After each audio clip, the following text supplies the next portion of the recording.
Taufik Hidayat, pelaku penyekapan dan penyiksaan sadis terhadap wanita asal Bandung berinisial YTR, menanti hukuman yang akan diterima akibat perbuatannya. Abdullah, anggota Komisi 3 DPR RI sekaligus politisi PKB, menilai pada kasus penyekapan dan penyiksaan wanita di Kota Bandung, Jawa Barat layak dipertimbangkan diberi hukuman kebiri.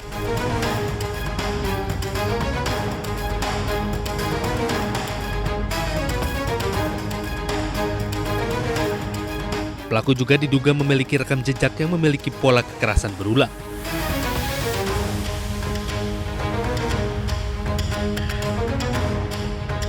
Sebelumnya, penyekapan dan penyiksaan terhadap korban diketahui terjadi selama 3 tahun.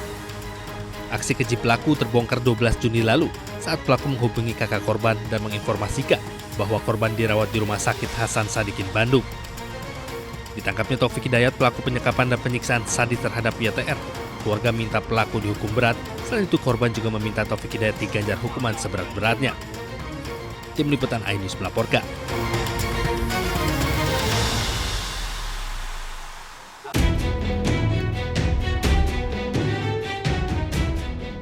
Di Desa Ciaro, Kecamatan Nagrek, Kabupaten Bandung, tersangka Taufik Hidayat tinggal bersama orang tuanya sejak kecil. Namun beranjak dewasa, sekitar tahun 2021, TH diketahui sudah jarang tinggal di kampung tersebut. Warga sekitar pun cukup kaget mendengar kasus penyiksaan yang dilakukan tersangka TH terhadap korban YTR. Pertama-tamanya ya dari medsos itu. Pertamanya ya saya nggak masa sih. Beberapa hari kemudian ada kabar Polda datang ke sini.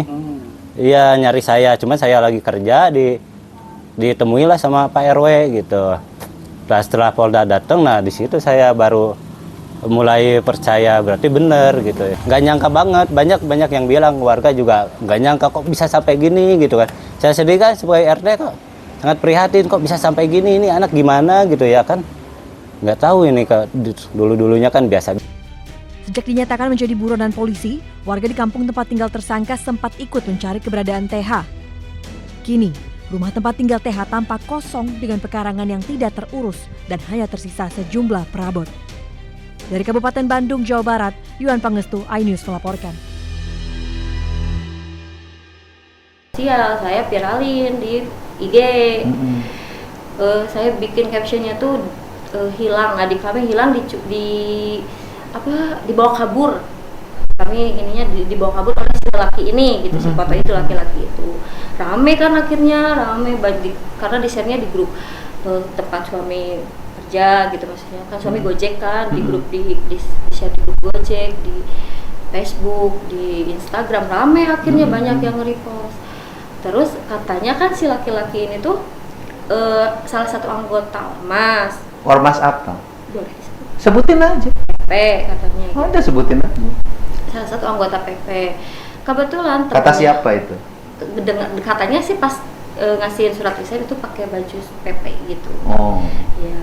Terus suami ada temen kan yang sama anggota PP juga, ditanyain lah, mungkin di-share sama temennya, nyampe mungkin ke si pelaku.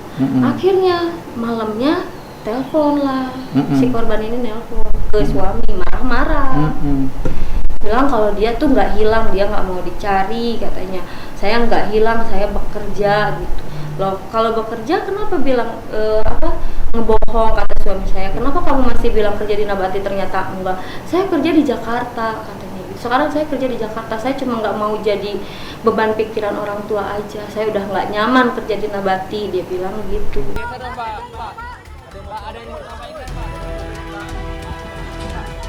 Kejaksaan Agung dengan tegas menolak permohonan justice kolaborator yang diajukan tersangka korupsi MBG Sony Sonjaya. Kejagung beralasan justice kolaborator hanya bisa diajukan oleh mereka yang bukan pelaku utama kejahatan. Sementara setelah serangkaian pemeriksaan, Kejagung menyimpulkan Sony Sonjaya terbukti sebagai pelaku utama. Yang pertama, saudara SS ini merupakan pihak yang paling bertanggung jawab dalam hal penentuan atau verifikasi titik-titik SPBG. Sehingga dengan demikian, yang bersangkutan ini merupakan pelaku utama. Selain terbukti sebagai pelaku utama, Kejagung juga menyebut mantan Wakil Badan Gizi Nasional ini tidak pernah mengakui perbuatan jahatnya. Sehingga saat kedua pengajuan justice kolaborator, yakni mengakui perbuatan jahat tidak terpenuhi. Berbeda dengan 6 tersangka korupsi MBG, tak lama setelah mengenakan rompi, Sony Sonjaya langsung ajukan diri sebagai justice kolaborator. Tak tanggung-tanggung, Sony langsung mengambil hati Kejagung dengan mengajukan 41 nama yang menurutnya terlibat korupsi MBG. Sayang, Gayung tak bersambut. Kejagung menolak mentah-mentah permohonan Sony. Tim Liputan Ainus melaporkan.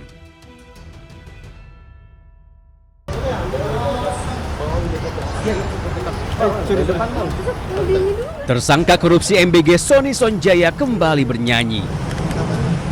Setelah sebelumnya menyebut ada 26 nama yang diduga terlibat dalam korupsi MBG, Sony kembali menyebut nama-nama baru. Kini total ada 41 nama yang menurutnya terlibat dalam pusaran korupsi MBG. Pengacara Sony Krisnamurti menyebut penambahan nama itu karena ada sosok baru yang meminta jatah titik SPPG. 26 nama, Om. Kan sekarang telah berjumlah jadi 41 totalnya. Ya? Oke. Sony Sonjaya menjadi satu dari 3 petinggi Badan Gizi Nasional yang ditetapkan Kejagung sebagai tersangka korupsi MBG. Ketiganya disebut terlibat dalam jual beli dapur MBG. Belakangan Sony mengajukan justice kolaborator dan berjanji menyetor sejumlah nama yang terlibat korupsi MBG. Setelah menangkap 3 petinggi Badan Gizi Nasional, Kejagung kembali menangkap 2 tersangka baru. Tim Liputan Ainus melaporkan.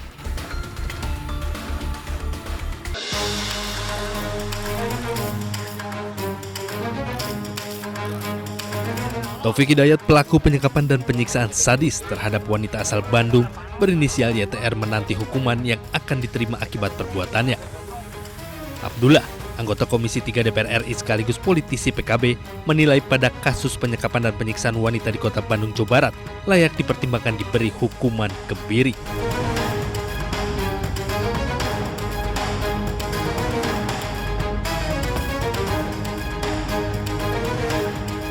Pelaku juga diduga memiliki rekam jejak yang memiliki pola kekerasan berulang.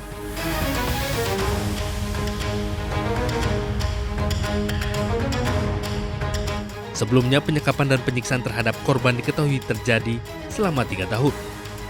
Aksi keji pelaku terbongkar 12 Juni lalu saat pelaku menghubungi kakak korban dan menginformasikan bahwa korban dirawat di Rumah Sakit Hasan Sadikin, Bandung. Ditangkapnya Taufik Hidayat, pelaku penyekapan dan penyiksaan sadis terhadap YTR. Keluarga minta pelaku dihukum berat, selain itu korban juga meminta Taufik Hidayat diganjar hukuman seberat-beratnya. Tim Liputan Ainus melaporkan.